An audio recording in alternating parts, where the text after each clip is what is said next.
Welcome back, guys. Another week and another episode to Double Dose of Raw Talk podcast with your host, Miss D.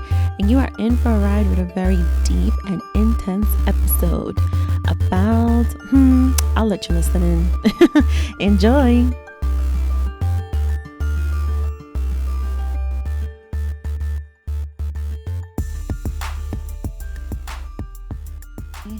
Go. All right, so we're tuning in to another week and another episode here at Double Dose of Raw Talk podcast with your host, Miss D. And I have a very, I don't want to say exciting because when I'm under the influence, I'm not quite excited. I'm very chill. So it's going to be a chill episode right now. But I'm even more excited of the fact that I'm able to do this. I'm able to bring this to this platform. And I'm able to have some seriously needed family time because I haven't seen her in so long. Drum roll, please. It's right on my table, guys. Introducing to you my cousin Angie and her partner, in more ways than one. Take some notes, people. Isabel here. And they're going to educate us a little bit, but let you in on some little juicy information that we need. So, Angie, welcome to Double Dose of Raw Talk podcast, and welcome Isabel. Hey guys, hey D. Hi. Thank you for having us on board. Yes, absolutely. Thank you for accepting. This Of has been course. a little bit of a conversation back and forth. Let's see if I get on the show. Let's see if I get on the show. And, it's perfect timing to do it. We're in quarantine. We have more than enough time to do so. Just for the record, because I'm going to embarrass myself right now and I'm going to say what I just did, right? So I sent the invitation to record at 6:30 p.m., right? My dumbass is in New York City. My girl is in Texas.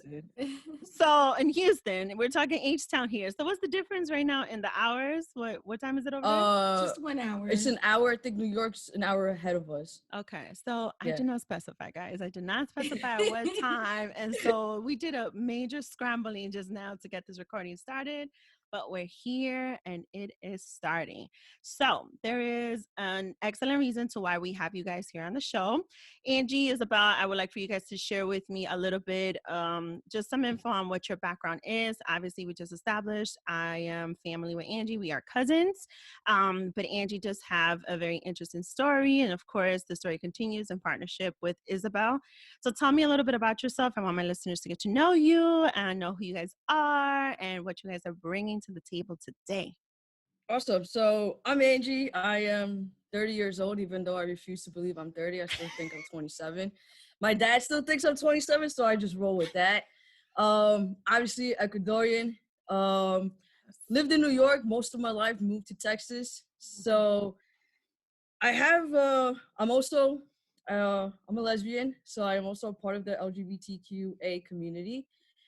I have a dad who, up until probably, let's see, my niece is 7 years old, the oldest one. Mm. Up until 7 years ago, he was straight up your full blown macho Hispanic father. Of course. Didn't believe in lesbians, gay, very homophobic. Mm-hmm. uh when it comes to smoking, forget about it. For him, it was like, women smoke, that's disgusting. So that's the background with when it comes to my dad. My mom, on the other hand, she's very chill, very laid back. So I've always had anything happen, it was always going to my mom. Mm-hmm. Anyways, growing up with that, I rebelled a lot. I started smoking cannabis. I like calling it cannabis because, and we'll get to that later, just because of the negative image that it has behind marijuana, the word itself. But that's a whole thing that we'll get into a bit. So I started smoking when I was 13, 14 years old. Mm-hmm. Throughout high school, it was a regular basis kind of situation for me. Mm-hmm. I started again in college, 2021, stopped again. Anyways, here and there, it was on and off, on and off. I came to Texas, couldn't smoke because guess what? Everybody in Texas does a drug test, and I was trying to get a job, so I stopped smoking. And here I go, once again, hop on the train to start smoking. I had a lot of stomach issues, a lot of anxiety. When I moved it's not easy moving from New York to the South. Let me tell you that. Mm. it is definitely not easy. So I went through a lot of anxiety. I went through a whole year of depression. Um, Started smoking again. I met Isabel afterwards too. So, we smoked together. We realized that, after so many talks, that we wanted to get something into the cannabis business, but unfortunately we live in Texas. Texas is very conservative, very Right. against the cannabis industry. But to our surprise, CBD was legal, became Mm-hmm. legal 2018. Mm. They signed the farm bill where you can where CBD that has under 3% THC is completely legal. Mm-hmm. So I saw that as my dad. Oh, my dad also has a background in entrepreneurship. He's had businesses most of his life. Right. So that, I actually graduated from Baruch, where you're an alumni as well, Yes. Boop boop. with yeah, with the business administration degree. So Mhm. I always wanted to own something. And, after many talks with Isabel, we're like, all right, we can't get into the cannabis industry. Right. CBD is legal here. Let's start like that. We build a base with our CBD business. And then once cannabis is legal here, we just change over, but we already have a customer base. Right. So that was our plan. Yes. From there, it went to actually on TV. We don't have cable. We have a Fire Stick that I jailbreak, and one of the here and there we watched the news and it said like there was a Houston Cannabis Academy. I'm like, what the hell is this? Coming to Houston. I signed up for it. It cost $420. Go figure. Okay. Um, Oh, and I signed up for it. Took the classes in 5 weeks. Got my degree and met so many people within the industry, that from Texas that mm-hmm.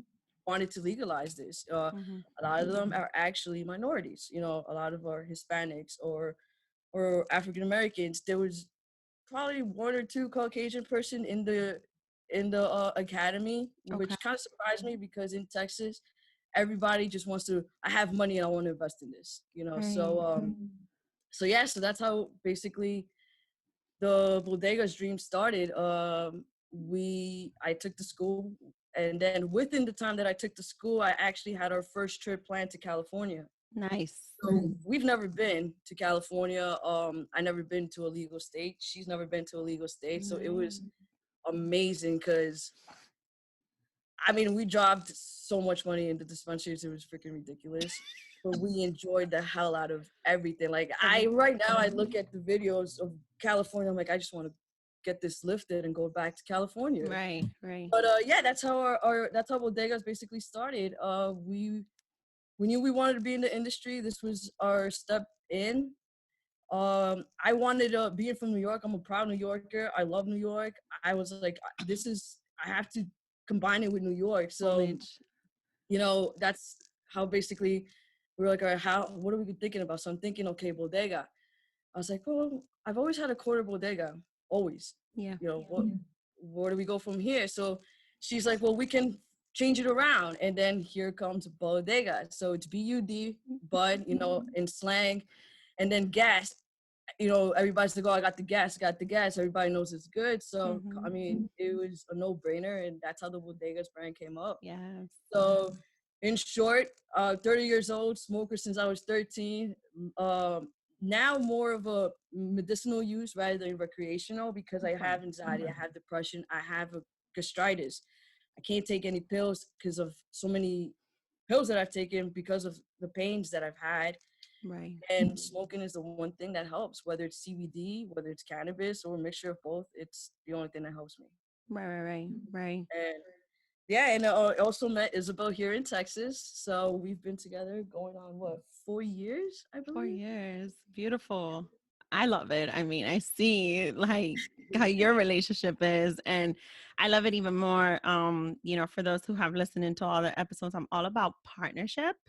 I'm all about when you have someone in your life that could be your partner and then also helps you grow and you build with. I'm so huge on that. So to see you guys doing that together as partners from the heart and then partners in business too is Mhm. exactly the type of exactly the type of examples that I want to bring to the table here, because I feel that where we are today, just in society, you're right. It is about, well, what other business can I open up? What can I do for myself?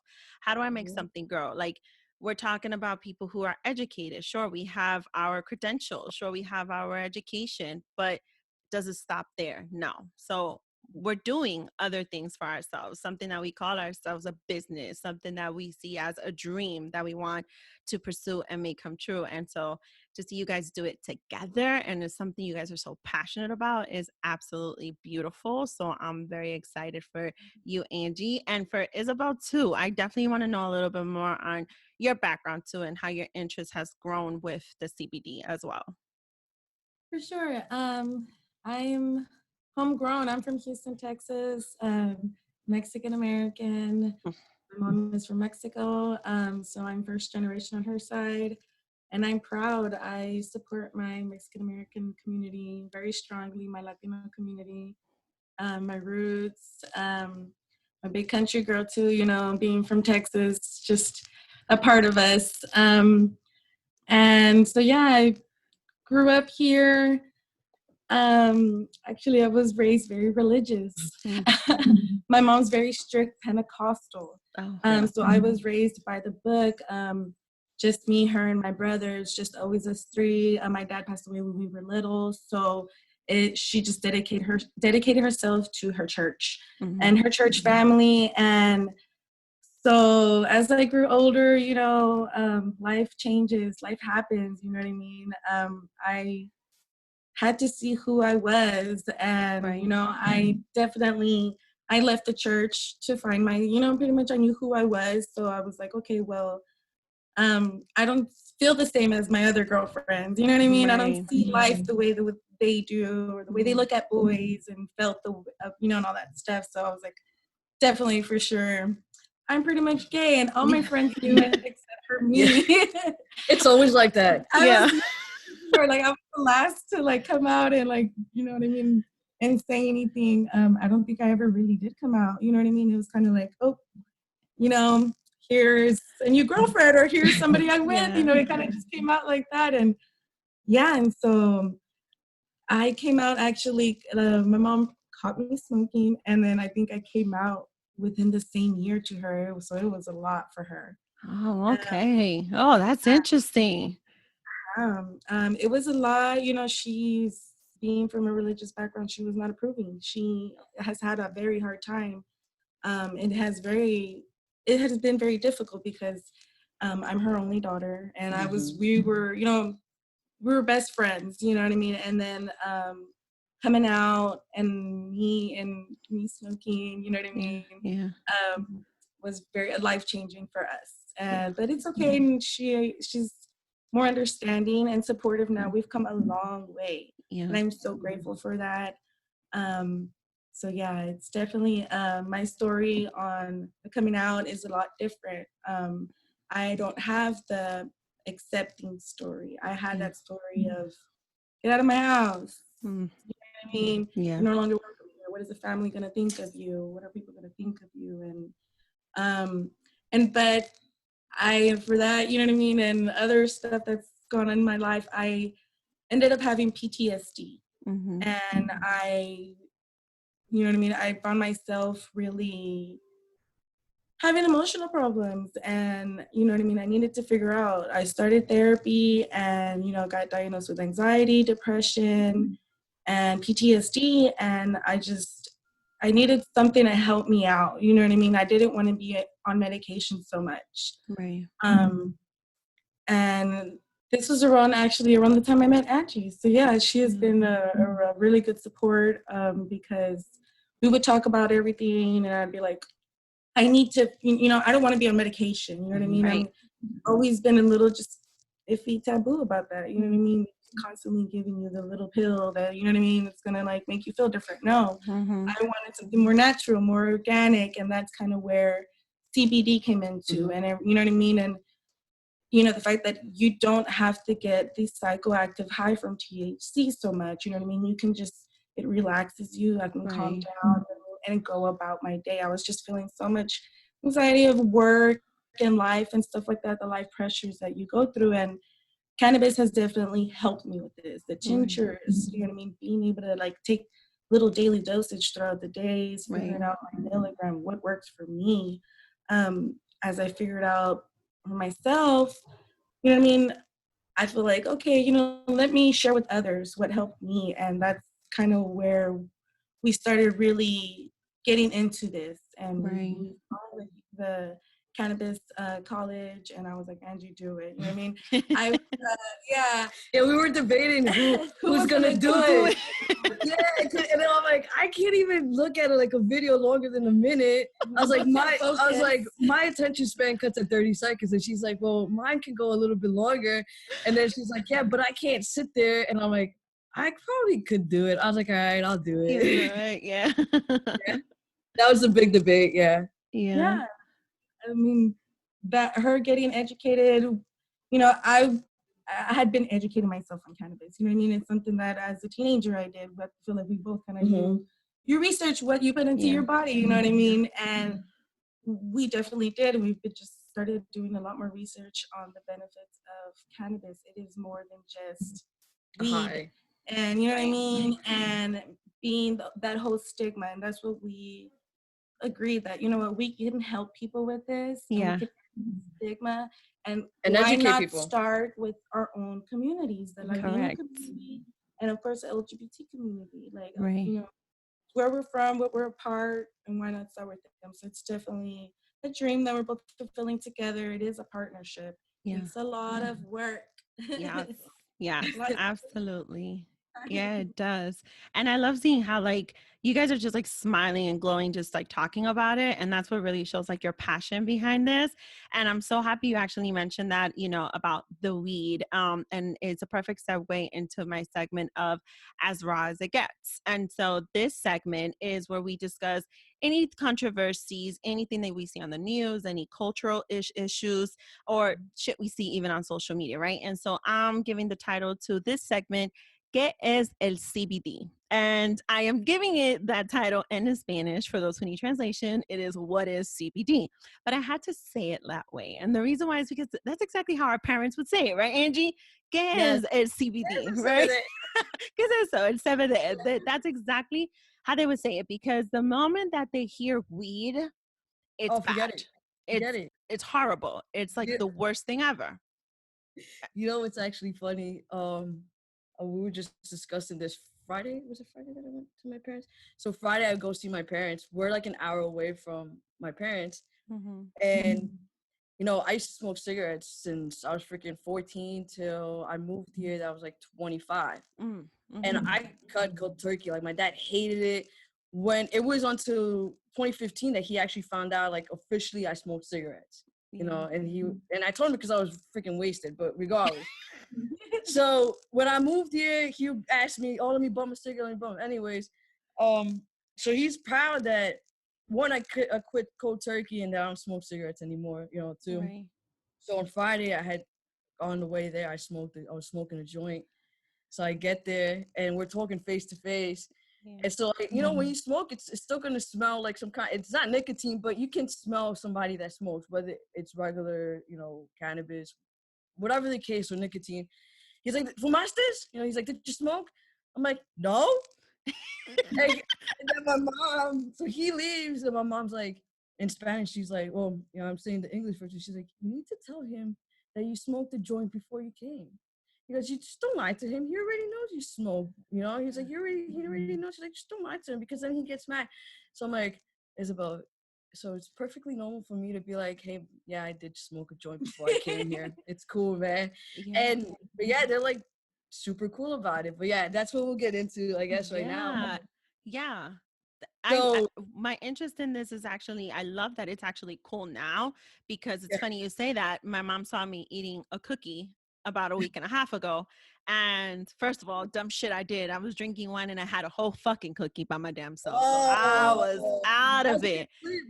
Oh, I mean, it was great, but shit, my ass knocked out. I was like, I was done. But then I think it was like 2 days later, I was like, I need something. And so I took out the cookie and I had a little bite, and my mom was like, ¿Qué es eso? What is that? And I was like, oh, it's a cookie. I was like, do you want a piece? She's like, what kind of cookie? And I was like, oh, and what you know about this? She's like, no. She's like, I know what you guys are up to. You and your siblings. I know what you're up to. And I was like, what the fuck? Like, I was like, Ma, do you want one? Like, we'll watch you. We'll monitor you if you really need me to. Like, you could try. I didn't convince her. But, it's interesting that now she's like looking at it and she understands why I speak on things like this so freely in front of my 13-year-olds. I do not hide this shit because the last thing I want is if he has friends and they want to try things, I don't want him to feel like he has to hide it from me. So she's understanding that. And it's funny that you mentioned like, oh, he's like, oh, I can actually tell my dad, like, it's so different now. But the reality is, has it always been that way? The reality is was not right. So that's why I want to engage in conversation on cultural issues when it still comes to that stigma with weed being illegal and bad. So yeah, actually, let's see, so I smoked started since I was 13. Around, man, Chris was like 16. I was like 16 years old, probably. No, I have no mind. Probably 18 years old, and I guess this is where my mom got full confirmation. Okay, this bitch fucking smokes. Like she smokes. She was cleaning out my I guess my room, and under the bed she takes out we've always had soccer in our family, so she takes out the bag where you put the cleats in. Shut up. And in there she takes it out and it's a freaking bong with like literally a dime piece. The next week I come home and she's like, hey, I need to and she went through my damn drawer, so she found my toys. Oh, she comes and she approaches me and she's like, hey, te quiero hablar de algo. She's like, I need to talk to you. She's like, I found some stuff, this is all in Spanish, so I'm just making, doing the English version. She's like, I found some stuff in your room. I'm like, oh, okay. So I'm like, crap, but, could be so many things. Yeah. She's like, I found some stuff in your drawer. She's like, you can clean those, you can hide them better, my toys. And I'm like, okay, thank you, appreciate that. And then she's like, oh, and then I found the Mari-Juana stuff. She's like, she's like, yo boté. She goes, I threw away what was left. She goes, but the bong, she goes, la cosa esa. And she didn't know what it was. It's the bong. Yeah. She's like, the bong smelled so bad, so I cleaned it. Now it's super clean, and I put it back in your drawer. Oh my God. I couldn't even be mad at her. I was loving. I told, by that time, one of our cousins lived with us. Jalixa, and she's been like my roommate forever. So I'm like, Jalixa, can you fucking believe this? She's like, are you serious? I'm like, yo, she cleaned the bong for us. Like, she cleaned it for us. Like, it smelled really bad, so I put Clorox. I put all of this. She goes, it's perfect now. I can't. Yo, this is exactly how Tia is. It's not even funny. That's exactly some shit she would do. And then she, like, you say it exactly how she would say it too. I had no idea that's how that moment went down. That is so awesome. It's hilarious. I love this story. Yeah, I tell this. I love telling that story because it's like, yo, who would do that? Like, I'm gonna throw your weed out, but I'm gonna clean your bong. Like, oh, like whatever. So, I mean, from there we never really spoke about it up until Texas. How you really want to get roll with it? Go for it. This is raw talk here. Let's talk about it. I got accused for. You want to talk about that? Okay. Yeah. I got accused for being a drug dealer by our own family. No. Yes. And that's a big stigma, is that because we want to be in this industry, we are looked at as drug dealers. And it's like, I would never, you know what I mean? Like, my mom did not raise me that way. And if I were to do that, I would have done it a long time ago. Yeah. No. So when I moved here, I remember I told you I didn't smoke because the drug test, so I didn't smoke for a whole year. And it's just like, until you let me. Yeah. But that whole year, I didn't. I had no involvement with it. Our cousins, to each their own. I ain't gonna say any names, but everybody does their part, so that was all I was around with. I got accused of that. And I was like, man, come on, man. I was like, I'll literally pee in your face with a drug test. I'll come out negative because, like, I wasn't smoking. So whatever. So that whole thing happened. We met. I started smoking again because, like I said, I was going through a lot of anxiety, a lot of depression. Yeah. I would tell my mom, at this point, I'm 25.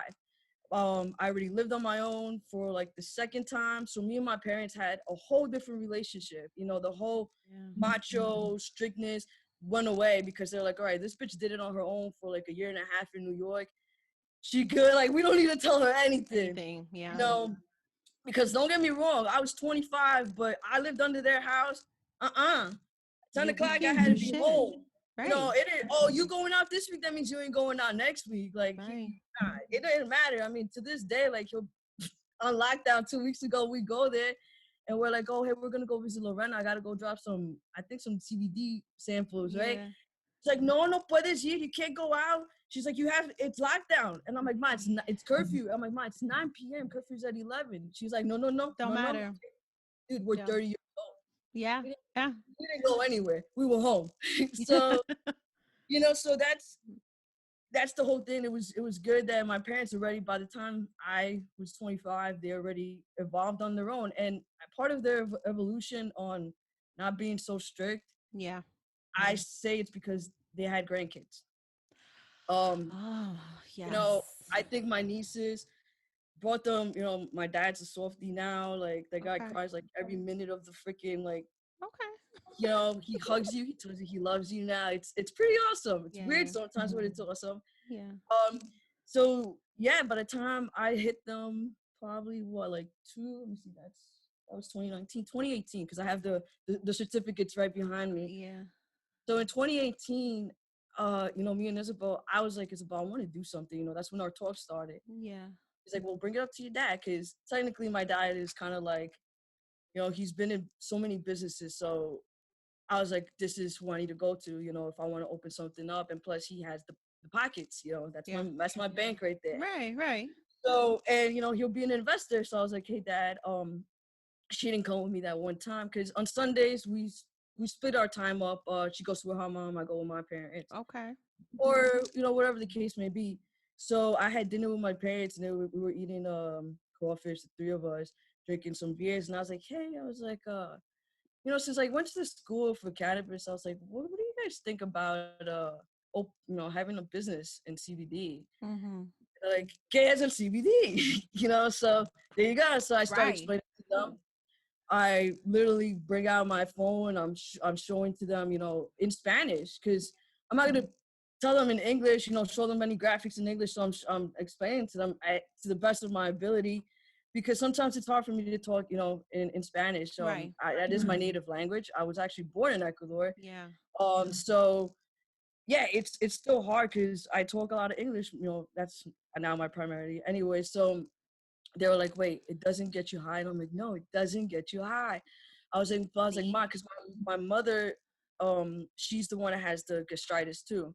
So gastrointestinal issues are very, they go through genetics, so they're passed down through you. So I had done the 23andMe actually like 2 years ago, tested positive for that, went to the doctor, everything, you know. And the reason why my stomach lining is gone is because I get debilitating cramps. Wow. That since I've had my period, I would pop like 4 ibuprofens, the 600 milligrams a day. Wow. So we're talking about, I could get my period typically like 3 to 4 days. Times 3 pills, you know, I'm taking like a good amount, like probably like 20 pills in those. That's a lot of pills. Yes. Yeah. So we're talking now since I'm 14, because I didn't take it I got my period when I was 12, I think. So 14 to probably like 25, 23, 20, you know, around there, my stomach line is done. Wow. So I'm telling my mom, I was like, Mom, like, it actually, if you do the oils, you know, because that's the huge difference. And that's where the difference in helps with the whole culture. Yeah. Oils. Don't tell them about the smoking. Tell them about the oils. So I was like, Ma, it's an oil. You put it under your tongue. It doesn't even taste like it. I was like, she's like, oh. So she's like, well, let me try it. Sure enough, I think we brought them. Oh, there's a guy that we know too. He mixes them with juices that help your stomach. Nice. Or that help you lose weight, or that help you do, you know, juice cleanses. He mixes them in there. So we brought some of that to her. She loved it. My dad loved it. They were like, keep buying us. So then they tell Tia Chela, you know, Tio Alfredo. They There we tell go. all the aunts, the uncles. They tell my grandmother. So I got all of them calling me. What is this oil? You know, what is this See? to help me? So that was it. I mean, Yeah. literally, it was just not even telling about the flower. I didn't even mention, like, they know why I smoke it and they don't like it. My mom just is not a smoker. My dad actually smokes it now. He smokes Okay. the CBD cigarettes or joints if Okay. we give it to him. And he'll smoke it with one of our uncles. Like, he'll sit there and kick it back. Like, I'll come in the house like, why does it smell like weed? It's freaking CBD. Because that's the other thing. CBD and cannabis has the same smell, looks the same. It's Mm-hmm. only during the lab process that you can tell the difference. Got it. You know, that's that, and that actually labs are important. You always want to make sure that your product, no matter where you buy it, please don't buy it from a gas station.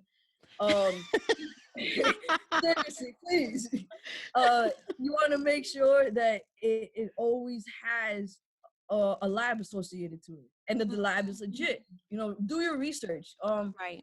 Even though it's legal, trust me, Still.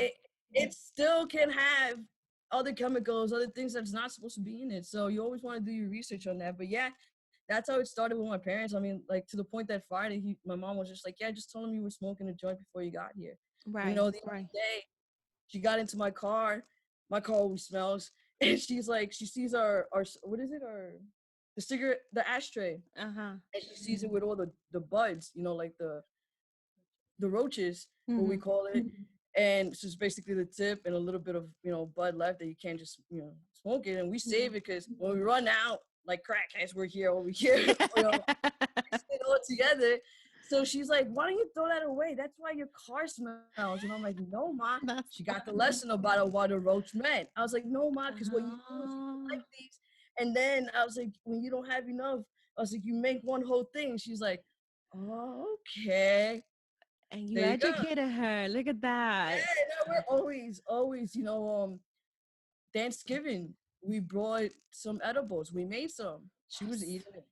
She was eating it. Her and my brother. My See, brother, you don't know who my brother is. I know. I'm trying to Yeah, get you. I'm trying to get your Tia Chato on this edible. no, Tia Chato is my mom, guys. That Chato's my mom. yeah, you need to, man. No, but yeah. I made a cake and I put it like in the frosting and everything. Yeah. You know, and they liked it. Yeah, They they Yeah. started did.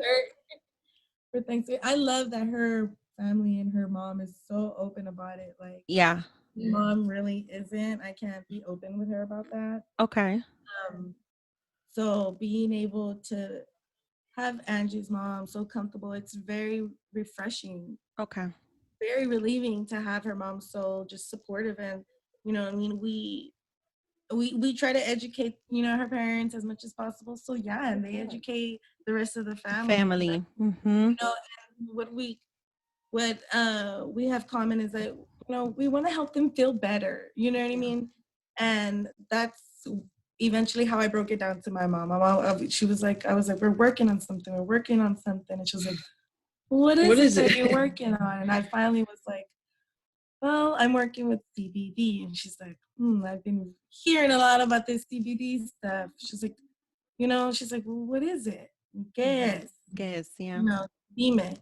And so I explained to her, I'm like, it is part, you know, of the plant, you know, but it is the part that doesn't get you high, pretty much. Right. You know, I try to explain to her as how she can understand it. It does not give you the psychoactive. You don't get the munchies. You don't get sleepy. Your eyes don't lower. That's the biggest thing. When they see us, they're like, you look like you're sleeping. We're like, be quiet. Yeah. Yeah. It's, you know, all the good benefits of the plant without the high. And, you know, and how Angie explained about the letting them know about the oil with the oil first. That's to me, key. It's a big key in the community because they still are against the actual plant, Yeah. the wheat. They see it, you know, they're like, ay, tu plantita, you know what I mean? We don't like it, you know, it's still very,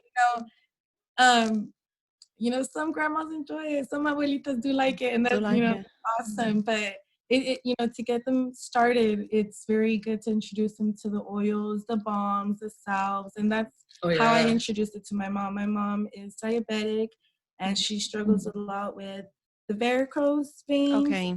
Yes. She gets arthritis pains. Yeah. So I was like, please, like, let me just use it on you. And she saw relief, you know what I mean? And so she's like, another lady of my church, she told me she used some crema de la marihuana. I was like, Mom, no tiene marihuana. De la marihuana. Yeah, I heard that, de la marihuana.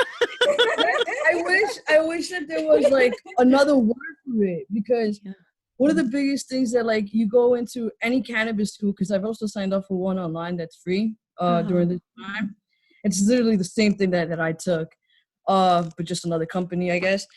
One of the first things they tell you is the whole difference between calling it marijuana and cannabis. You know, the word marijuana was put for it to be against Mexicans, against Blacks, against minorities, specifically those two. You know, so and it was put in a what is it? I can never say derogatory. Yeah. Word, you know, because they wanted to have that negative effect when you say it, and I hate saying it in Spanish. So like I wish there was just another word for it in Spanish, and like that's why like with us we try to always say cannabis, because that's the first at least in that class they always teach you, that's the first way to get across to somebody that you're educating, is let's call it by its proper term, which is cannabis, and then let's go from there. And I'm like, man, so when I talk to my mom, I'm always like, cannabis, and she's like, ¿qué? I'm like, oh, it's la marihuana. La marihuana. Yeah, like I wish, but yeah, I wish there was another word for it. But yeah, actually the salves, the creams is one of the first things that my mom did. We brought one back from California. I completely forgot about that. Yeah. So it's the California one. It was either a ratio of CBD1 and THC3. So there's less CBD, more THC, or vice versa. 3 CBD and the ratio 1 of THC. So, you know, they're telling you like this is better for this. The CBD, the one with the higher CBD ratio is kind of like for a slow effect, you know. You'll feel the pain relief on the muscle and everything, but it's a slow effect. It's not like something immediate. Like if you're in hardcore pain, you're gonna want a higher ratio of THC. So I was like, okay, knowing her pain, she has a lot of arthritis pain as well. So I was like, man, I'm bringing her back the one with THC. The first 2 times she tried it, she goes, you know, I had a little weird feeling on my head. I felt weird. She goes, but I just keep trying it, and I keep trying it, and she finished it. Like 2 months later, she finished the whole thing, and she's like, when are you going back to California? I'm like, oh, thank you, because it's that easy to go back, Mom. Yeah. And then, you know, it was surprising when I got the call for one of our aunts that lives with my grandma, and she's like, hey, she's like, you know, my your tia and your mom have been telling me about the oil. She's like, can you drop some more? Yeah. Because I've been using the whole family as my samples, you know. I, in order for me to, as my testers, you know, I get all these samples. I didn't know what I wanted, you know, all these things. So I've been giving it out to the family for free. I'm like, try it, give me the reviews. So she's like, can I get some? So yeah, you know, for my grandma's what, 93? Oh, she's so cute. I love her. Yeah. To be 93, for her to be like, oh yeah, I'll take some of that. I'm like, hell yeah, you know, like this is it's a pretty cool feeling, you know, to have them, even if they're not, you know, they have their time. Sometimes my mom's like, why you still smoke? Right. But they have their moments, and honestly, those moments is because of the media. Yes. But I will tell you this, on Friday when I was sitting down with her, we don't watch the news. We never watch the news. The whole day I'm there, the news is in the freaking background. Of course. Yeah. And I'm like, you don't watch the news. So then we're actually sitting down. I think it was like 6 o'clock here. So that's when, or 5 o'clock here, because it's 6 o'clock in New York. That's when they give the news. Yeah. And they're saying, you know, la marihuana is esencial. You know, cannabis is essential. And I'm like, you see? See? and then I start going on a whole tantrum, and she's like, es verdad. She's like, you're right. It's right. And I'm like, you see, Mom? I was like, this is why. So I start going into the business plan of it, and she's like, okay. She's like, and then she goes, why do you smoke so much? And I was like, well, so I started telling her, and I guess she's never really asked me that question, on why do I smoke so much? So I smoke, honestly, and I'm about to be like right now, actually, let's light up because I'm in pain, my stomach hurts. There's days, me and her sometimes get into arguments because I don't eat. I can go like 2 days literally, right, without not having a bite. Unless I smoke, I won't have an appetite. Got it. Okay. I wake up in stomach pains. I have IBS, I have a gastritis. So my pains are constantly, I have to stay away from different foods, which unfortunately is the foods I like. As always, it always happens like that. But I've been doing good. So as soon as I wake up, honestly, it's my medication. Drop of oil, a joint mixed with CBD with THC. Get my gummies throughout the day. I medicate throughout the day. I microdose. And I function. I have a full-time job. I have my CBD business. I have my life insurance business. I still a daughter, still a partner, still a full-time worker. Completely, the both of us. And how, I wish we would all smoke because I will tell you something. I am a lot of a nicer person and more calm. You know me growing up. I was terrible. You couldn't say shit to me. Yep. You tell me something wrong, I snap at you. I'm always been. I'm kind of like like you. Like I'm blunt with it. I don't hold back. So and it's calmed me down. So that's why I'm like that. I told my mom. So I literally told her all of this. I was like, it helps me with my stomach. And I was like, and most importantly, Mom, I was like, I'm not an asshole. I'm like, I'm nice now. I was like, why do you think I don't fight no more? Yeah. I was like, why do you think I don't fight no more, Ma? Yeah. I definitely see that difference too. Like when I do smoke, I am more chill. It's a different vibe. I'm not always so ready to fight or to argue. And same thing with my edibles. Like, it's my chill moment. I'm chill. I'm smiling. I'm good. I'm good. And I love that you have so much conversation with them because you're right. The truth is, let's be realistic. Growing up, especially here in New York City, you always associate, growing up in buildings. I mean, you grew up Brooklyn and then Queens, right? Right. So I'm strictly Bronx. Like when you grow up in buildings, like is everybody downstairs that's hanging out, chilling, smoking weed? And so that's where it's always been correlated to be completely wrong, and the stigma is completely wrong. And you're automatically a drug dealer, and it's bad. You know what I mean? And it's like, newsflash, I dated a drug dealer many, many years ago with my little first boyfriends, and he sold everything but weed. Go figure. You know what I mean? So he smoked it, but he sold everything but it, but weed. So, when you think of it like that and where we are today and how we're able to fix a little bit, at least, where this cultural vision is of what cannabis is, right? It does make a huge difference when we go from calling it marijuana to cannabis. It goes a long way. And everything is education. And for me, being so freely on using it now, but also talking about it, you're probably going to laugh. And I listen, I share it bluntly how it is, right? No pun intended on that blunt. But my kid does not want to go to college. Okay. He doesn't. I went to college. I'm the whole, masters and all that shit, whatever.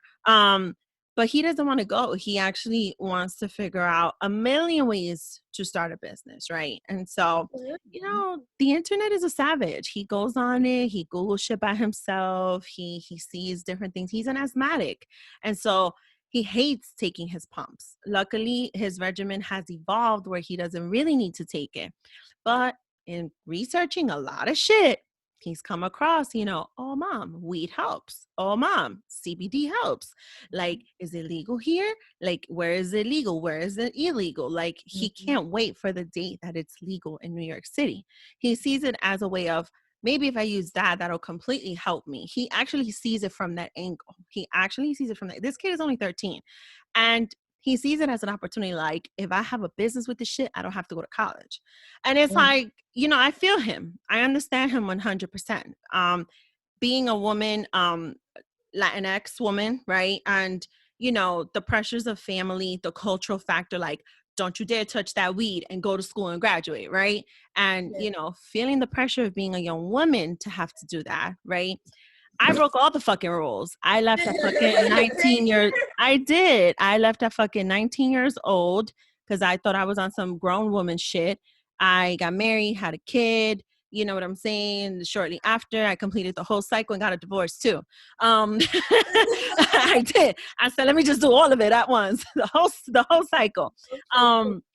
But you know, it's definitely, you know, it's an other window for them to look at you and to say, oh, you just fucking embarrass us, or you just fucking put shame on us. Like, you're not supposed to do that. You're supposed to just, you know, stick it through the whole way. You're just supposed to just deal with this. And it's like, no, I'm not supposed to. It's okay to be a little bit fucking different. You know, it's okay, you know, to do my own shit. And so this topic in itself for me is huge, being a mom who has to face the fact that her child is smart, is able to learn by himself. He's venturing out, even if it is through the internet. But I'm also a person who tells him, you can be whatever you want to be. You could do whatever the fuck you want to do, as long as it's a passion and as long as you're happy and as long as you do it right. Like, that's my thing with him. You know, and anything you do, you want to put your fucking heart in it, to fucking do it and to succeed in it. That's my whole vibe to this kid.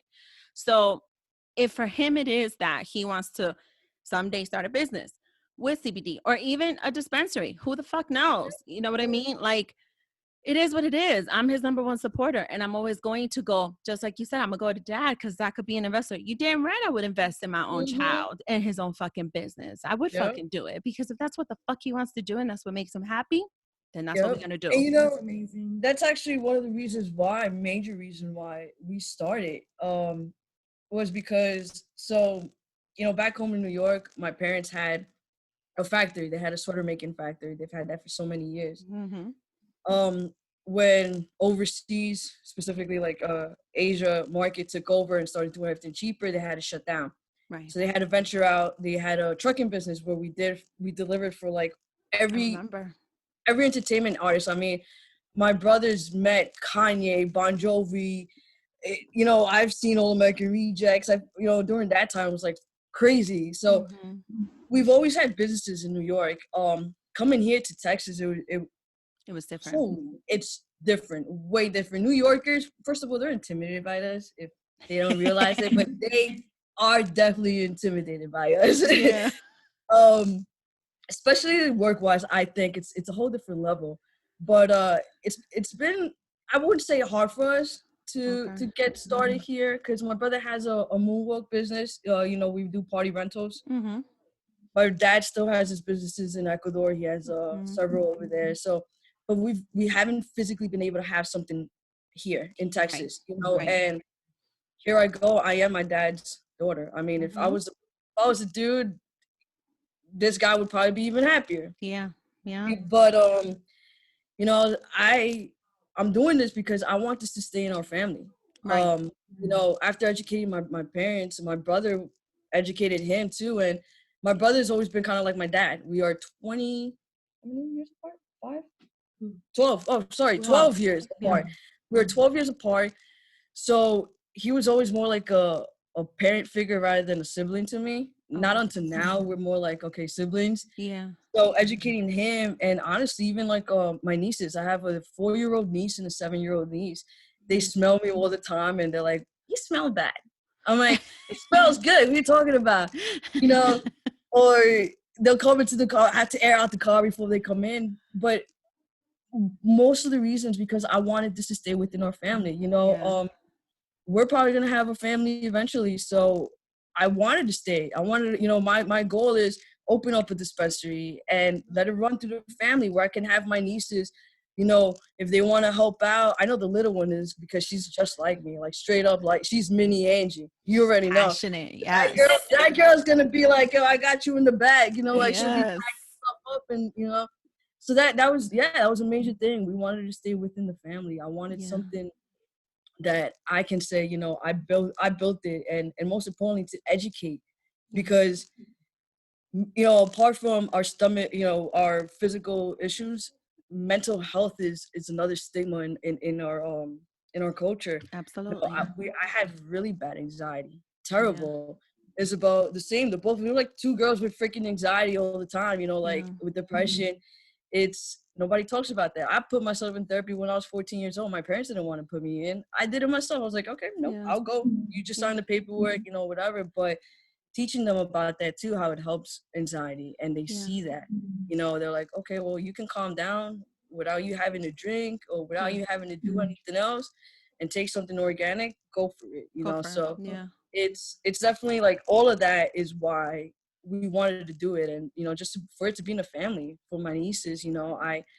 I don't know, the 7-year-old, she's smart. She's really smart. I don't know what she's gonna do, but I know that the little one, she's just like me, so I know she'll be in it for some way. Some way she'll be in it, but I wanted to be in the family, definitely. And it's, I'm glad you actually mentioned that, your long-term goal would be a dispensary, because that was actually going to be my question. If that was eventually going to be your long-term goal.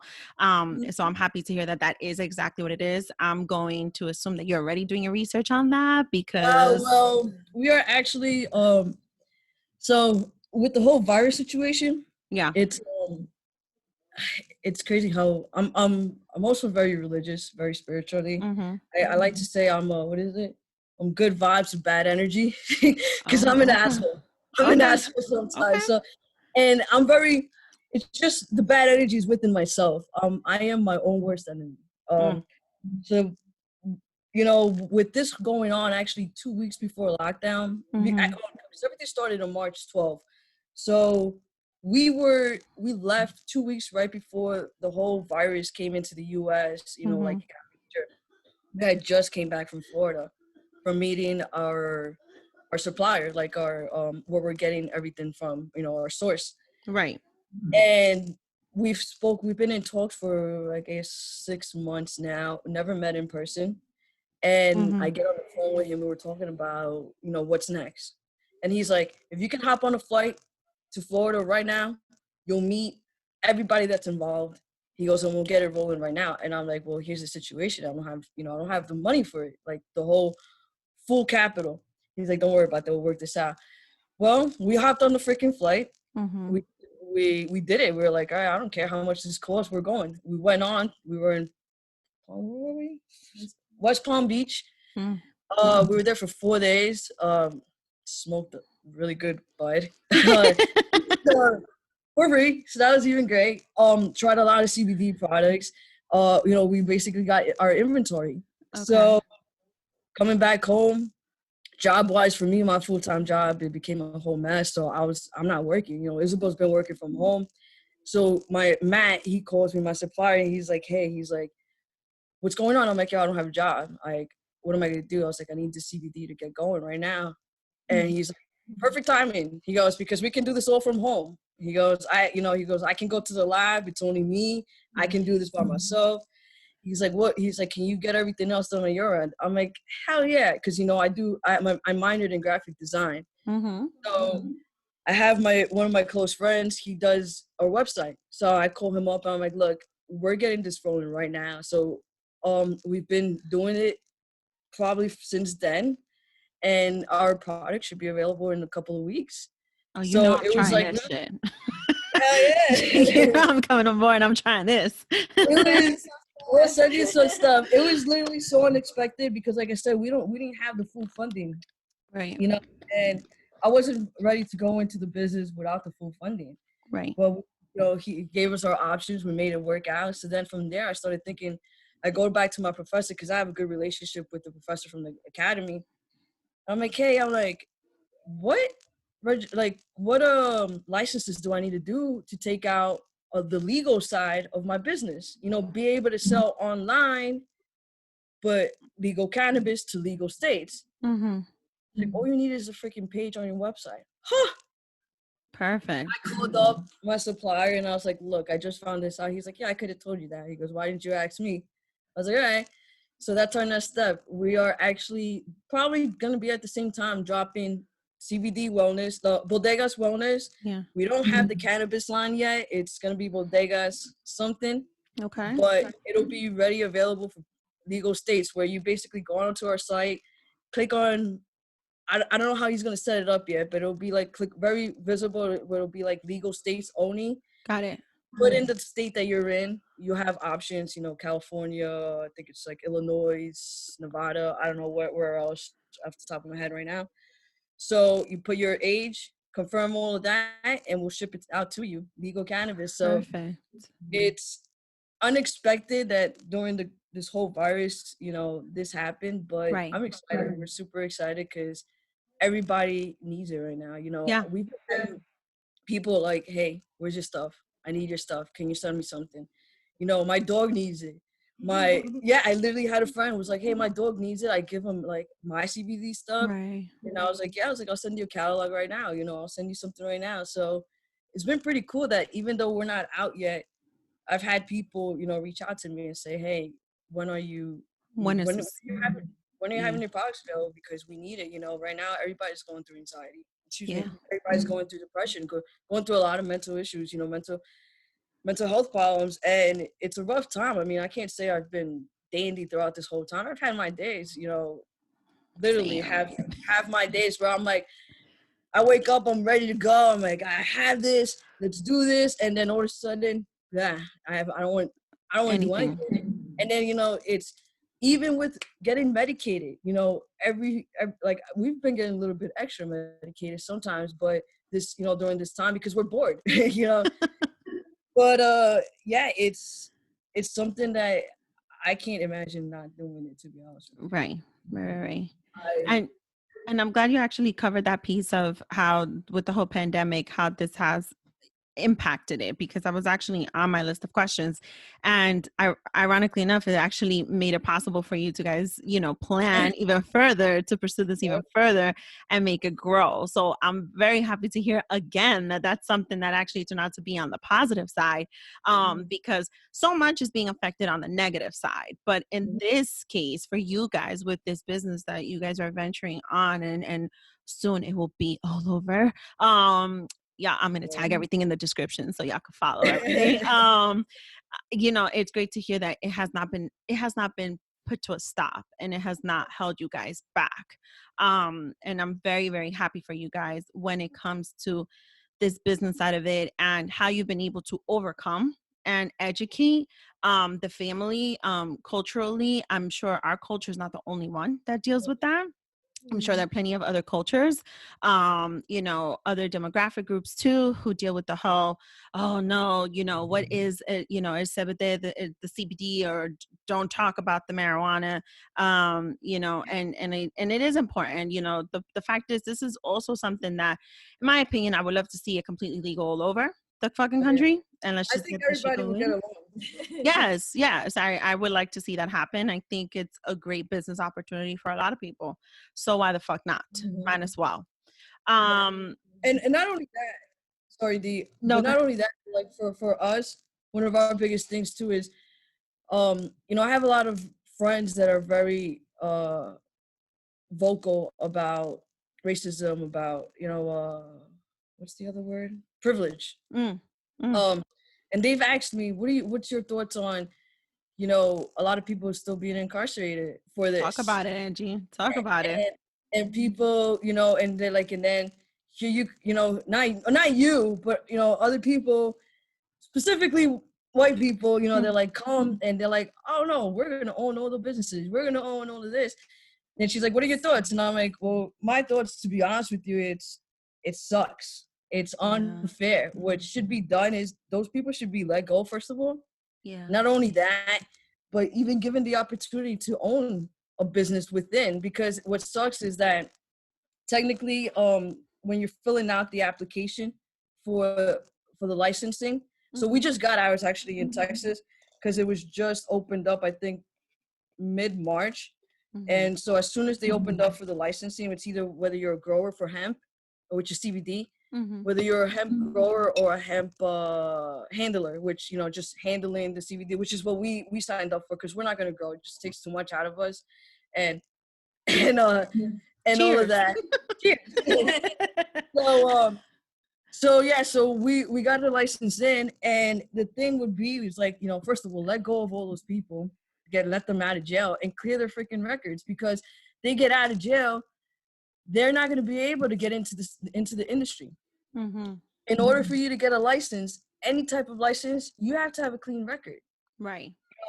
Especially not associated to drugs per se, quote unquote, Correct.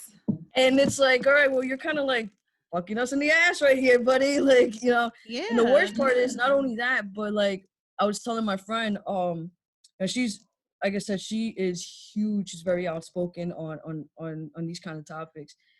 And I was telling her, I was like, the worst part is like California. I love California. I want to move to California, Mm-hmm. but it is so unfair when it comes to the industry. Got it. They charge you like, I think it's like what, $500,000 now for a license. Really? What is it? I think, right? Yeah, it's don't quote me on this, but it's terrible. It's crazy. Like even buying, like as a regular customer, when I tell you I spent money, she didn't want to know how much I spent every day. When I told her, she found out at the end of the trip, she was like, where did we get that money from? I was like, oh, we got it. But I was like, you smoke good, no? Like, let's say, for example, in the streets, and I'll tell you something, black market's always going to be there. Black market's not going to die. And if you don't follow the black market rules in the white market industry per se, in the good market industry, you're not going to succeed, in my opinion. You know why? Black market has never failed. Yeah. So if you bring those rules with good ethics, I think you're golden. And that's the way that we approach it, at least. So like in the black market, 3.5 grams is typically like $30 to $35, $40 the most, Okay. In California, it's $60 plus 3 to 4 additional taxes. You got state tax. Oh my God. If you're not a local, you get another tax, and you get like I think it's 3 to 4 taxes. So you end up paying about a good, if you just buy that, let's say you end up like, that's another $20. You end up paying $80. Wow. And it's because they tax the hell out of it. And that, guess who takes that? That's the government. That's government that takes their pockets. That's the huge thing, is the fact that, yes, it's cool to legalize, and so many people want it. I want it because I can smoke freely and all of that, whatever. But it's just so unfair, because at the end of the day, everybody still gets fucked, especially minorities. We, it's hard because, like I said, a lot of people are behind bars for selling bud, for selling flower, and then here comes even like person like me opening up this, and people are in jail. It sucks. It really does suck. And hopefully they change things around. Kumo said that he was gonna let go of people and drop their records. So I think that's freaking awesome if they do, because like I said, then you could open up a business, because if that's on your record, you can. I was freaking out because I have a DUI. I think, that's what I was 20 years old and stupid, and stupid. So I was like, man, I'm not gonna get it. I'm not gonna get it. Thankfully, it's been 10 years, so it's kind of closing the books, Yeah. And I got my license. So, okay. yeah. Well, that's good. That's good to know. And that actually segues into Double or Nothing. My segment where we rant off a little bit on any rawness or rawness, and we talk about anything relatable. And that actually segues into what you mentioned with the whole, privilege and the communities and disparities, even with this industry, with you both in particular being able to identify and I know you guys are going to explain this to me further, with LatinX and LGBTQA. Did I say it right? Because I want to make sure I said it right. Okay. All right. But even with that, right, even with the industry itself, with the community itself, with the disparity we see, even with like the judicial system and, these fucking ridiculous charges in some states when it comes to, marijuana, right? Particularly with you two and your community, right, in itself, like, how have you been able to bridge that gap? Because I still feel that when it comes to Latinx and LGBTQA, there is still a fight. I had actually, just a sidebar real quick, I had actually went to the Pride Parade this year, 2019. I have the shirt. I'm going to send it to you. I promise. Girl, I am so jealous. We wanted to go so bad this year, just because it was the 50th, man. Yes. It was by far like, first of all, like I did cry. I'm a crier. I'm such a Same, fucking I'm a crier. Cancer, so I'm a crier. Oh, okay. So I'm a water sign. I'm a Scorpio. So there you go. Yeah, I'm a crier, and it was by far the most genuine, the most love, the most peace I have seen in my entire life. I'm Yes. 34 years old, and to see just everyone together, straight, LGBTQA. I mean, Anything. it was just insane. It was the most beautiful thing I have ever seen in my life. And to be able to go and support, to be able to go represent, to be able to go stand with everyone that I did stand with, and walk, for that celebration of the 50 years. It was amazing. It was just amazing. But I still know what the reality is, and the reality is that there is still a fight when it comes to that. How have you guys been able to bridge that gap with how you identify with your communities itself, and even in the industry? I mean, I know you just touched on it a little bit, but how have you been able to bridge that gap? So with that, it's like I was telling you on our prior discussion during Mm-hmm. IG, you actually be surprised. So, by the way, nothing compares to New York City Pride. I will tell you that there is no, I'm serious. The love, the energy. It's funny. The first time I went to Pride, I was 16. I brought my parents. I didn't fully know I was what I was, and I guess that's a good introduction. So I never really knew what I was Got it. until I knew something was different because I remember growing up as much as I can. I was always the boy in my imaginary head. Okay. And I always had a lot of hoes. So literally, now I was like 7, 8 years old, and my name would be AJ in my head, Yeah. and so, but I never really knew because in our families, everything's so taboo. Nobody talks about it. They don't Oh, sit yeah. you. I never got sit down and was like, okay, you're gonna get your period, and then you're gonna have sex, and then I never, don't know. never, ever. So it was like I had to discover crap myself. So then, as growing up, I was a tomboy the whole time. I had short hair. My dad never wanted me to grow my hair. It's not that I wanted short hair. I think nobody really knew this. My dad was like, I like your short hair. I like your short hair. So I always kept it like that. It was 6th grade going to 7th grade that I was like, okay, I'm definitely something's wrong with me. Something different because I was going from a public school to a private school. I had to wear a skirt. I had, had a mushroom haircut. So I was like, all right. I was kind of already getting bullied at already for being different from around 6th grade. And so I was like, all right, I got to grow my hair if I'm going to this school. I want to look like a girl. So sure enough, I did all that, whatever. It wasn't up until high school, I would say, that it was like, okay, so here's what gay is. Here's what being a lesbian, that's where it started clicking. And then it wasn't up until I left high school, I was like, fuck this. I cut my hair again, looked like a straight up dude. I started dressing more tomboyish, I guess, again, and that's where I started experimenting. I started MySpace days. That's how I met, I got my first girlfriend, met her, well, it turns out we went to high school together, whatever.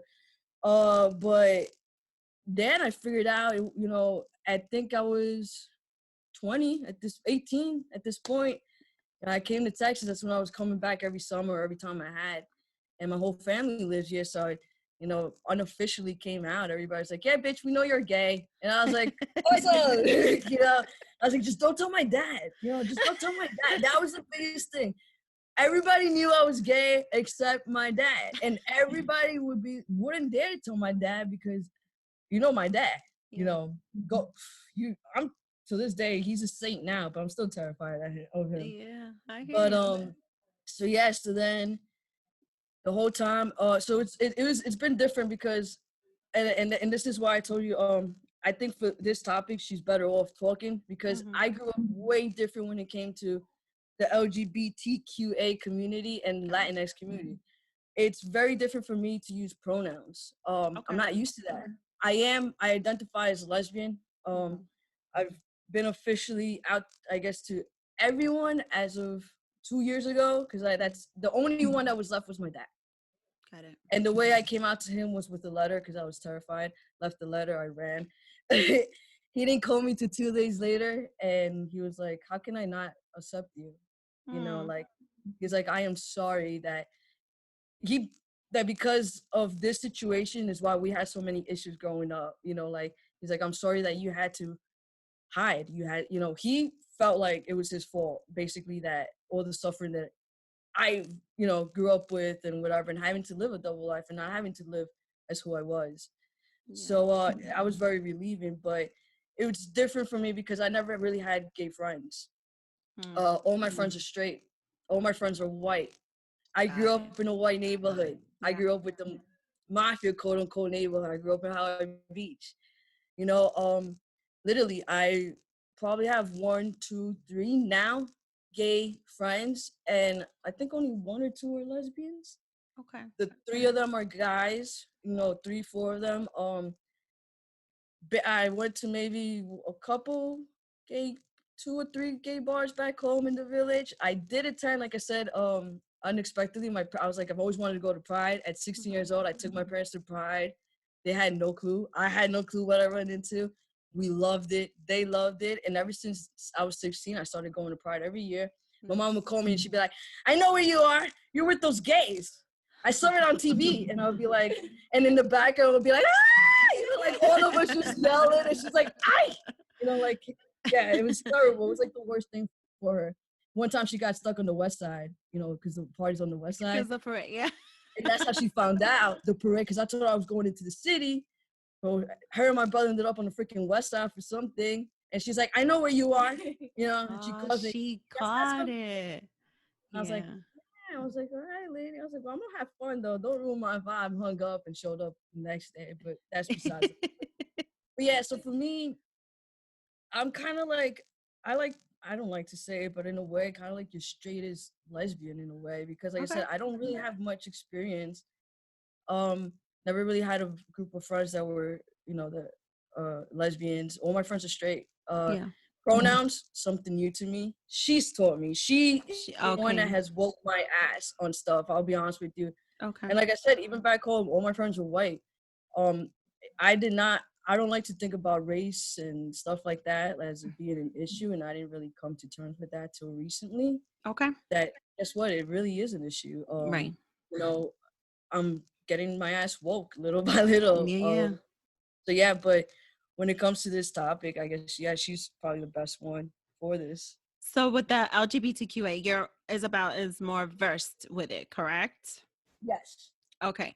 So for Isabel, how has the whole bridging the gap with being Latinx, which you had explained to us early on in the show, and with the LGBTQA? Like, I know the background that there is with the religion and your mom, but as with the community itself, like the two communities, how have you been able to bridge that gap? I mean, we're a beautiful gap and we're here to stay. I'll tell you that for sure. Like, it's beautiful to me being in the LGBT community. I'm proud, you know what I mean, being a Latinx and in the LGBT community. I grew up coming out like where I would like to hang out was the gay area. You know, I'd love to see, you know what I mean, the guys with the red lipstick, you know what I mean, the girls getting dressed up, you know, the girls looking stud and everything like that. I enjoyed it, you know what I mean? And, you know, I had a few gay male friends growing up, and my mom was super supportive too, you know, she actually, you know, she liked them, you know what I mean? She understood it, she was like, cool, you know, yeah, I love them. Besides the fact, it can be, you know, the thing is also with the LGBT community in Houston, we can be a very small community. Okay. So it's kind of like, she knows this person, she knows that I know about. You know, it can be very like, oh, they've been with each other, don't mess with this, and that's my ex, or I dated her, or he dated him, and it can be a catty circle. Yeah, and but just to cut you real quick, that's everywhere. Even me, we're not having, you know, those kind of, not those, sorry, like having friends that are gay or lesbian in the community. You know, it's a small circle. Even in freaking New York City, trust me, everybody, everybody knows everybody in the LGBTQA community. Yeah. Yes. Yeah, and so I actually wanted to stay away from that. Yeah, like I was like, oh man, I don't want to like date anybody in my circle. I love my circle, my community so much that I didn't want to mess it up. Yeah. You know, like I understand that, yes, because there's so few of us that we have no choice but to date each other and be with each other. But it's nice to see that Houston has opened up a lot more than what it used to be. I mean, the gay community is so big now. There's so many organizations, so many allies. There's so much help that we actually can go see. Like I have a therapist. She's very LGBTQ friendly. Where she works at, most of the therapists are LGBTQ friendly, and she is supportive of me being in the CBD industry and gaining all of that. And she's helped me figure out that this is okay. It is okay what we're doing. It is okay to enjoy cannabis, to not feel guilty about enjoying, your dreams in life. You know what I mean? I like smoking weed, even though it's called that. I like smoking cannabis, and so here is my entry to that. You know what I mean? And being in the community, I think that that's kind of like, it's pushed me to do this. Yeah, it's definitely pushed me. Most of my friends are gay and lesbian. So yeah, me and Angie definitely, I introduced her to the pronouns. One of my very good friends, her sibling identified as non-binary. Yes, non-binary. And so They. they That's the identify as pronoun. they and them. And so I think I had a very hard time. When they came out, this was recent. So it was kind of recent for me, and it was definitely new for Angie. So I was just like, look, I love this person so much, and I don't want to offend my friend. So can we please respect my friend? And we have I say they, them. Yeah. They do not like to be called he. You know what I mean? Please don't say that. You can get it. You can get away with she. You know what I mean? But no he's, no hims, no sirs. You know what I mean? And that's, to me, that's something that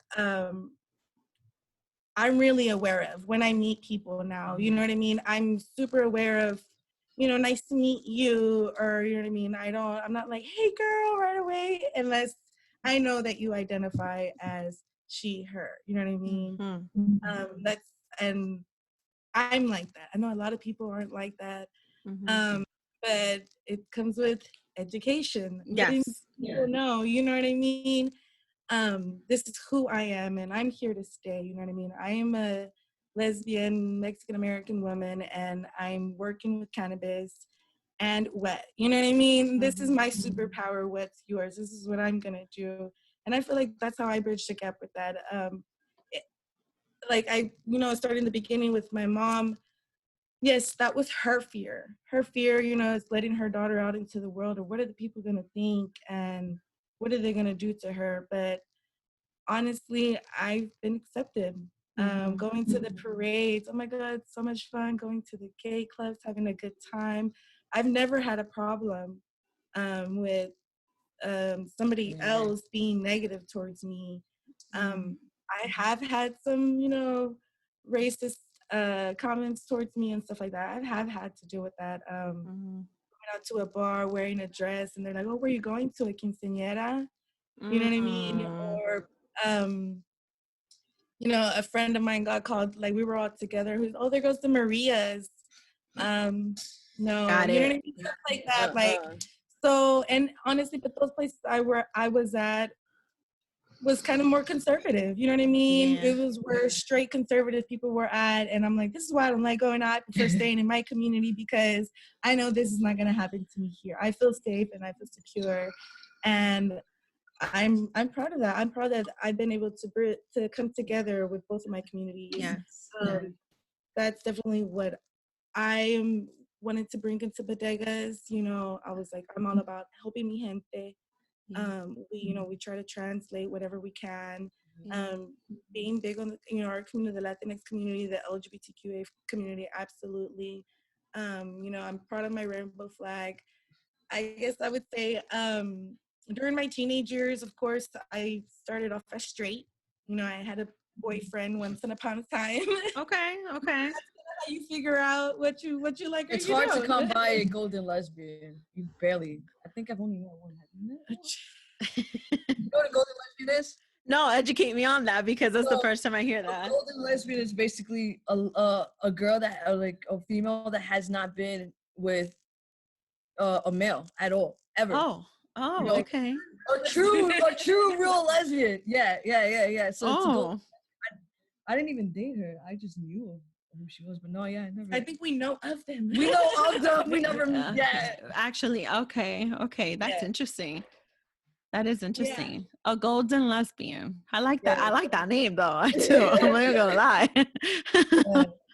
I like that now that our Latinx community and they're more open. You know what I mean? We are being able to identify as Latinx, and you know what I mean? I don't have to identify as straight. Right. I can, you know what I mean, be a girl, and if I want to date a guy, I'll date him, and if next week se me da la gana acostarme con aquella with her, I will. You know what I mean? Right. My body, my choice. You know what I mean? And vice versa. You know, if men, you know, they want to, you know, wear makeup and, you know, dress up and have a good time with a man, do you be happy? And I think in our community, it's more accepted because we just want to find happiness and love versus that whole, you know, conservative order of, oh, you have the to narrow, right? Yeah. That's like that line. And get married and have kids. And like how you say, your son doesn't want to go to college. No. I didn't want to go to college either. Like, but I did. Yeah. I did for a little bit. A little bit, but I knew that, you know what, whatever comes to me, I can handle. I taught like your son, I taught myself everything. What I know how to do, you know what I mean? I'm self-taught, and that's what I'm like, okay, well, I have my job. This is bringing in income, but what else can add to it? And but it's definitely going to help. That's our goal, is to just, you know what I mean, help our people. Yeah. I mean, it's called Budegas. What's a bodega consist of? Mostly it's Hispanic, you know? Right. It does consist of Hispanic, but I also love that it's just such a neutral name too, that it's welcoming of anyone, because what does a bodega do, right? You welcome everyone and anyone who could come in. Business. Exactly. That's like, explain to her what a bodega is or what they sold. I was like, man, she's like, well, what do they have there? I was like, they have everything. I was like, everything. You buy anything in there, including the cat that's on the bread, but that's besides the point. That's our friend. Yeah. But I know when Angie explained it to me, I was like, oh, okay, well, that's like what we call kind of like a corner store, convenience store here. Yeah. And when I actually got to visit New York, and I'm like, okay, you know, I visited the bodega. I see the, you know, the importance of it in the community. Yeah. And you know what I mean? That's why that name stuck with us. You know what I mean? The bodegas, and what it means. Obviously, you know, we are welcoming to everyone. I have no judgment. I welcome everyone. Yeah. But our goals here, at least my goal, my motive, is to leave my mark here in this world as a Hispanic woman, Latinx woman, and to make sure that I help somebody, you know what I mean, at least feel a little bit of relief. We made a little bit of a difference, and that's our legacy, our partnership in this. And I hope that if anyone has questions, they can come to us, feel comfortable, let us know. CBD, Cannabis questions, anything at all. Especially from the business perspective too, just because like I'm totally tagging you guys on the show description, and you know, this is the type of platform I love to have too. We on the show talk raw talk on everything. No topic is off limits, right? And I'm so like right now, like my heart skipped a beat when you said legacy. If you go all the way back to, I think, episode 3 or 4, I think it was, legacy is huge to me. Legacy is huge. You know, growing up, I'm the one who just never shut up, right? Daisy's always talking. La Daisy siempre está hablando. I could, you know, go to Google Translate and play the fucking episode and it'll tell you what that means. You know, and I'm finally doing something that I've wanted to do for a long time. My listeners know the background already. I did not pursue my communications degree because I became a single mother. So I had to figure out something else, right?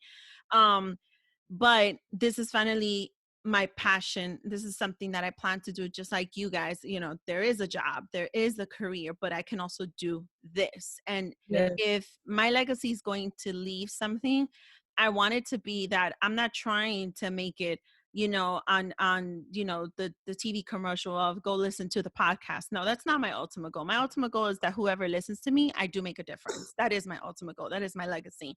And I'm so happy that that's exactly where your legacy goals are. Your goals are that, you know, where this is going, what the purpose is, it is for your family. It is, you know, how it can impact them, how it could influence them, but then also everybody who is going to come to Budegas. You know what I mean? It's going to be for a purpose, for a reason, something in common everybody's going to have. And even if not everything is aligned in common, it's a welcoming door. And that's where it's like, so beautiful that you guys have this going on.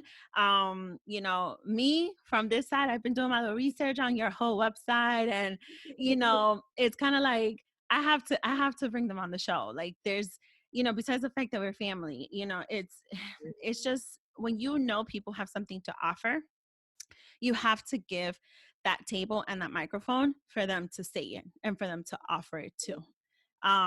People are not going to know about this unless it's out there. And so, you know, there's a story behind it too. And so I am very, very extremely grateful you guys have shared both your stories as individuals and as one. You know, today I'm walking out learning a shitload of information, and I think I might just start pursuing with Marcus to start opening up his own business. You know, start doing the research too. You know, I'm extremely proud of the both of you. I absolutely wish you nothing but success, but you know, you can count on me, the support 1000% from this side. You know, I can safely and very, you know, I say this after every episode, but I always say it. This will not be the first nor the last time you hear of Bodega Brands and of Angie and Isabel. And I'm so grateful you guys came on the show to like speak your words, your truth, your mind, your experience. Like there is nothing greater than what your story is to leave a legacy behind. And so I am so looking forward to seeing how this journey all unfolds. I'm very so looking forward to my samples, and I'm going to send you the shirt. I promise it's there. I'm sending you the shirt. I told her I would send her the Pride t-shirt that I wore, and I'm going to send it to my cousin. She deserves it. Like she has to have it. It's the 50-year celebration shirt, so you're gonna have to get it. So I'm gonna send it to you. I promise. Any last words you want to share with my listeners before we close out? Just thank you. I appreciate it. Like I said, you know, the support goes both ways. I always got you. I got your back. You got me. You know, one of the biggest things for me is I have that, maybe I do have that black market mentality, but I like having you eat with me, everybody eats. I like, you know, that's my mentality, and that's how it comes with bodegas. You know, it's all about education and breaking doors down, you know, stigmas, and making sure everybody gets their needs, you know, organically, you know. That's it. I appreciate, you know, you having us on here and being able to share what we're about. I've been actually looking forward to it, you know, to talk to you. As soon as I saw this, I was like, Isabel, we got to talk to her. We're going to do this. I was like, you know, like, I knew it was going to happen, and I'm like, should I just be blunt about it? How do I do this? I was like, I'm just going to be me. Hey, what's up? So, you know, it was definitely something, and I'm so glad we did this, and I'm happy, you know, Isabel joined too, because the brand is me and her, you know, it's us. You know, she has her reasons why she does CBD and cannabis. I have my reasons, and at the end of the day, we have a common goal, you know, common mission in general. And also, the best thing about our products is everything's going to be eco-friendly. We are also going to give back to the earth. You know, we live here, we got to take care of it. So we're going to try to be as eco-friendly as we can. Excuse me, in all aspects, and you know, try to give back as much. I know that there's communities, for example, that you can give 10% of your profits or 10% of anything so to incarcerated men due to cannabis. So that's something that we plan on doing. Beautiful. And when hosting local events at flea markets, to be honest with you, we want to, because that's what's in here. You know, in Texas, like in the Mexican communities, you know, the Hispanic communities, that's what's available here, and Right. that's where our culture meets. You know, that's where the word gets out. So that's something that we definitely want to do, and you know, like I said, we want to break a lot of barriers and just get across with our message. Yeah. I am so happy. Isabel, do you have any last words for me, for my listeners? Yes, I wanted to let you know that I felt so comfortable talking to you. I'm super shy most of the time. I'm so shy. Like, Yeah. thanks for joining me, because at first I was like, well, I don't know. But as soon as I heard you talk, I was like, no, I'm down. I'm down. Check it out. I was like, no, I want to talk to her. I want to meet her, because I really love what you're about. I heard your intro and I'm like, her voice is amazing. I love podcasts. I just got into them actually like last year. Yeah. But I listen to you very few. I'm very bougie with my podcast, but yours is on my top. Yes. Yes, and so I wanted to definitely thank you for this opportunity, for having us, putting Budegas on the map. Anything you need, let us know. I know I haven't met you in person, but I can't wait to meet you. No, listen, as soon as outside opens, I am seizing the moment and I am seeing the family. Specifically, H-Town is on the list. I'm sure you guys know already and have heard. You know, in New York, we've suffered tremendous loss with COVID-19. We share an uncle who we've lost, and then my other uncles. I've lost a total of 3 uncles to COVID-19. And so I know H-Town family has always been in connection to my family. You know, we are cousins because we just are. And it's been like that since our diaper days. I mean, since as far as we can remember. And I am forever grateful for everything H-Town family has done for us over here and helping us. Because everybody has just, you know, it's just in those moments that you just know when people just don't forget and they know who family is and they support you 1000%. So H-Town is definitely back on my list. It has always been, it just got moved up.